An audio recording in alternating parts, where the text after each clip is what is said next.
Assalamualaikum student, I am Akhtar Jahan, physics teacher of Forward Public School. Today I will discuss the lecture 4 of chapter 3 dynamics. In our lecture 1, 2 and 3 हम लोगों ने बेटे क्या किया था, थोड़ा सा अपना प्रीवियस नॉलेज रिकॉल करें बच्चे. हम लोगों ने फोर्स किया था एंड हमने अनबैलेंस एंड बैलेंस फोर्सेस किए थे. हमने Newton laws of motion start किए थे and first law of motion किया. देन हमने इनर्शिया डिस्कस किया था. अब हमारे पास जो टॉपिक है वो हमारे पास है second law of motion. Okay, चलिए स्टार्ट करते हैं. Let's start. ओके, हमारे पास टॉपिक क्या है, सेकेंड लॉ ऑफ मोशन. ठीक है ना. अब आपके पास सेकेंड लॉ ऑफ मोशन की सिग्निफिकेंस क्या है. फर्स्ट हमारे पास जो है सेकेंड लॉ ऑफ मोशन, हमारे पास उसकी सिग्निफिकेंस क्या है. It provides quantitative definition for the mass of an object. ठीक है, मास की क्वांटिटेटिव डेफिनेशन जो है वो प्रोवाइड करता है. और क्या करता है, इनफैक्ट ये क्या करता है, this law establishes the relationship between the applied force and the acceleration produced by it in a body of mass m in a mathematical form. ये लॉ आपके पास और क्या कर रहा होता है, एक रिलेशनशिप इस्टेब्लिश करता है किसके दरमियान, और मैथमेटिकल रिलेशनशिप जो है वो इस्टेब्लिश करता है between the applied force, acceleration and mass of a body. ठीक है ना, कि अगर हम एक ऑब्जेक्ट लेते हैं हैविंग अ मास m, उस पर फोर्स अप्लाई करते हैं कैपिटल F, तो आपके पास जो प्रोड्यूस्ड एक्सेलरेशन है उसका मैग्नीट्यूड आपके पास क्या होगा. ओके, आपके पास ये हो गया. अब आपके पास यहाँ पर ये जो दो पॉइंट्स लिखे हैं इसको एक्सप्लेन करने के लिए आपके पास देखें यहाँ पर एक डायग्राम जो है वो ड्रॉ हुई हुई है. इस डायग्राम में मैंने 2 ऑब्जेक्ट्स लिए हैं और दोनों ऑब्जेक्ट्स का मास सेम है. तो देखिए मैंने लिखा हुआ है mass is equal to constant. अब आपके पास जो है मैं इस ऑब्जेक्ट पे फोर्स F अप्लाई करती हूँ और आपके पास ये जो एरो है, ठीक है, एरो हेड है, ये एरो हेड है जो डायरेक्शन ऑफ द फोर्स बता रहा है और ये लेंथ ऑफ द एरो जो है वो मैग्नीट्यूड ऑफ द फोर्स. इसी तरह यहाँ पे ये arrow head direction of the acceleration and length of the line जो है वो आपके पास मैग्नीट्यूड ऑफ द एक्सेलरेशन बता रहा है. ओके, अब हमें इतना तो, हमने जब इतना चैप्टर जो है फर्स्ट लॉ ऑफ मोशन तक कर लिया तो हमें इतना तो समझ आ गया है कि अगर हमने बॉडी को एक्सेलरेट करना है, मतलब उसकी डायरेक्शन चेंज करनी है या उसको स्पीड अप करना है या उसको स्पीड डाउन करना है या उसको रेस्ट से मोशन में लाना है, तो हम फोर्स अप्लाई करते हैं. अब सेकेंड पॉइंट जो आपको अपने माइंड में अच्छी तरह से बिठा लेना है वो क्या है कि acceleration and force same in direction होते हैं. ठीक है, जिस डायरेक्शन में फोर्स होता है सेम उसी डायरेक्शन में आपके पास एक्सेलरेशन भी होता है. अच्छा, अब आपके पास इस कंडीशन में मैंने क्या कहा कि मास जो है वो आपके पास कांस्टेंट है. तो आपने अब इस मास पे जो है वो आपके पास आपने ये फोर्स अप्लाई की और आपके पास जो फोर्स अप्लाई करने पर बॉडी अगर रेस्ट में थी तो वो आपके पास इन अ मोशन स्टेट आ गई एंड ड्यू टू मोशन आपके पास या due to change in state जो है बॉडी में एक्सेलरेशन प्रोड्यूस हो गया.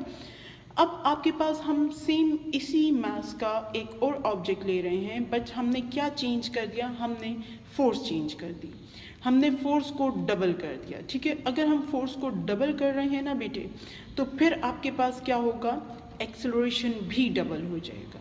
क्योंकि आपके पास अब यहाँ पर आपको क्या पता चल रहा है कि एक्सेलरेशन जो है वो फोर्स पे डिपेंडेंट है. साथ ही आपको एक और चीज़ पता चल रही है कि आपके पास जो है अगर आप फोर्स को इंक्रीज़ कर रही हैं तो आपके पास उसके साथ साथ एक्सेलरेशन भी इंक्रीज़ हो रहा है. इट मीन्स कि फोर्स और एक्सेलरेशन में डायरेक्ट रिलेशन है जो कि मैं आपको यहाँ पर शो कर रही हूँ. सिंपल सी बात है कि आपके पास there is no rocket science कि आपने एक बॉल ले लिया, आपने उसको किक किया, आपने इसको फोर्स F से किक किया, फिर आपके पास एक्सेलरेशन जो है उसमें A प्रोड्यूस हो गया. आप उसको बहुत पहले जो आपने किक किया था उसके लिए जो आपने फोर्स अप्लाई की थी उससे डबल फोर्स अप्लाई करें तो जाहिर सी बात है आपके पास बॉल दूर तक भी जाएगा, उसकी स्पीड भी ज़्यादा होगी. तो हम कहेंगे कि आपके पास एक्सेलरेशन जो है वो भी आपके पास इंक्रीज़ हो गया जब आपने फोर्स ऑफ अ किक जो है वो इंक्रीज़ कर दी. तो आपके पास जो है समराइज करूं इन अ मैथमेटिकल एक्सप्रेशन तो क्या आ रहा है कि acceleration is directly proportional to F, ठीक है। और डायरेक्टली प्रोपोर्शनल का क्या मतलब हुआ कि अगर मैं फोर्स को इंक्रीज करूंगी तो एक्सेलरेशन भी इंक्रीज होगा, एंड अगर मैं फोर्स को डिक्रीज करती हूँ तो मेरे पास एक्सेलरेशन भी डिक्रीज हो रहा है। मतलब देखिए यहाँ फोर्स इंक्रीज हो रही है, एक्सेलरेशन इंक्रीज हो रहा है, यहाँ फोर्स हमारे पास इस केस के कंपैरिजन में डिक्रीज हो रही है तो एक्सेलरेशन भी डिक्रीज हो रहा है। बट इस केस में आपके पास कांस्टेंट क्या चीज़ है, मास कांस्टेंट है, ठीक है ना। अब हम इसी को थोड़ा सा आगे कर जो है एक्सटेंड करते हैं इस एग्जाम्पल को। अब देखिए आपके पास मैंने मैसेज लिए हैं, बट आपके पास यानी 2 ऑब्जेक्ट्स लिए हैं, लेकिन उसमें कहाँ डिफरेंस आ रहा है, मैसेज में आपके पास जो है चेंज आ रहा है। पहले आपके पास क्या चीज़ वेरी कर रही थी, आपके पास फोर्स वेरी कर रही थी, and due to change in a force आपके पास एक्सेलरेशन वेरी कर रहा है। अब आपके पास क्या हुआ, अब आपने मास जो है वो वेरी कर लिया, अब आप फोर्स को कांस्टेंट रख रही हैं। देखिए दोनों आपके पास जो है लाइंस जो हैं, ये एरो हेड जो है, उनकी लेंथ मैंने सेम रखी है फोर्स के लिए। तो आपके पास जो है फोर्स मैंने सेम रखी, तो आप देखें जिस बॉडी का मास जो है वो ज़्यादा है उसका आपके पास एक्सेलरेशन जो है वो आपके पास फॉर एफ कम है as compare to that body जिसका मास जो है वो फर्स्ट बॉडी से कम है।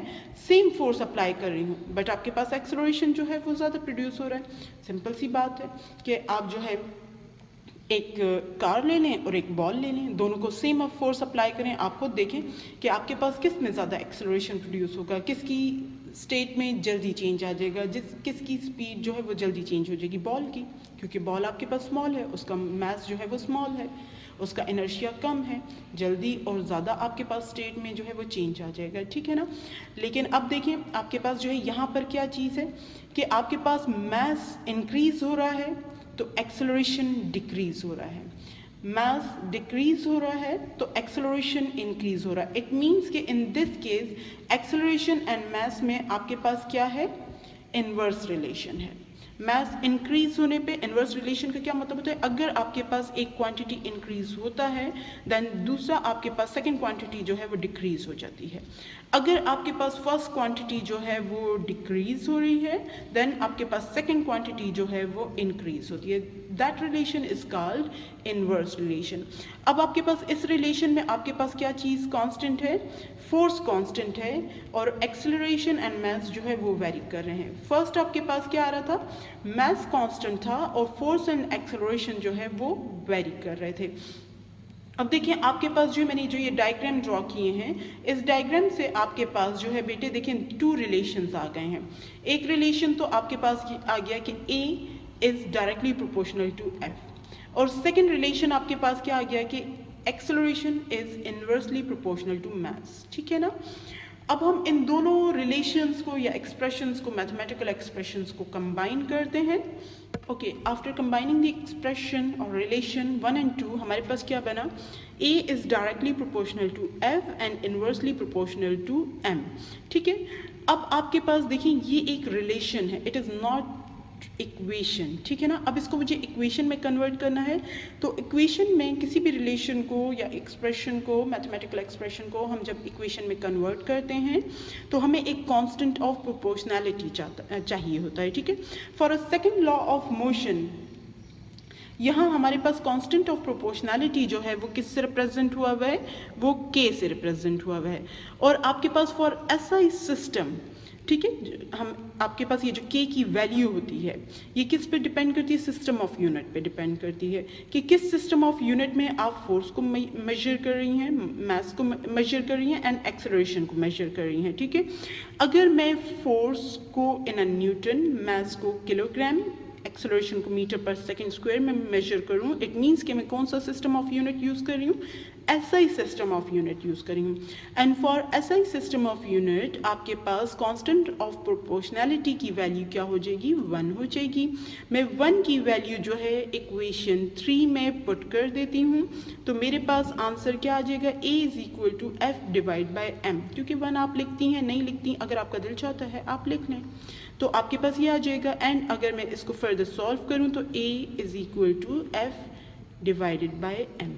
अगर मैं इसको थोड़ा सा सिंप्लीफाई कर दूं तो मेरे पास किस तरह से आ जाएगा, F yani force is equal to mass, product of the mass and acceleration. This equation is the principal equation of, open your page number 65, and on a page number 65 look, there is Newton's second law of motion.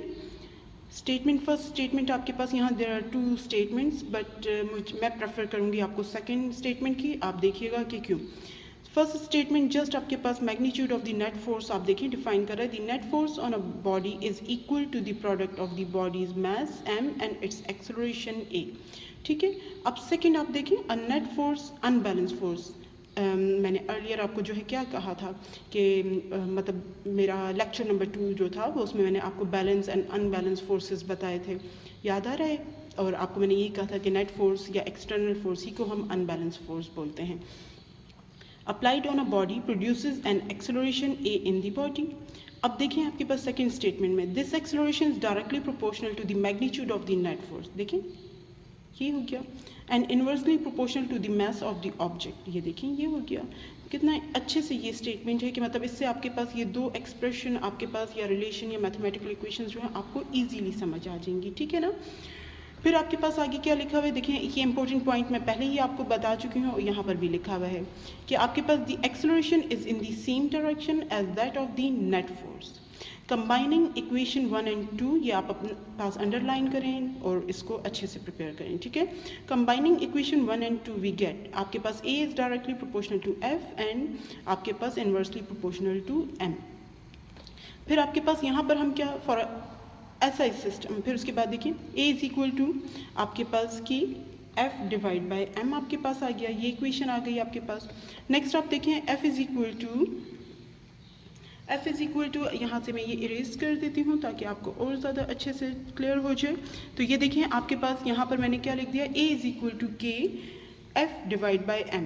यहाँ पर अब आपके पास जो है मास अगर मैं 1 kilogram ले लूँ, एक्सेलरेशन आपके पास 1 मीटर पर सेकंड स्क्वायर ले लूँ, देन आपके पास f क्या होगा, 1 न्यूटन होगा. मैंने आपको पेज नंबर 62 पे जो है फोर्स के टॉपिक में यूनिट ऑफ द फोर्स करवाया था ना, तो वही चीज़ आपके पास यहाँ पे यूटिलाइज हो रही है. और ये भी याद रखें कि यहाँ पे ये SI सिस्टम यूज़ हो रहा है. ठीक है ना.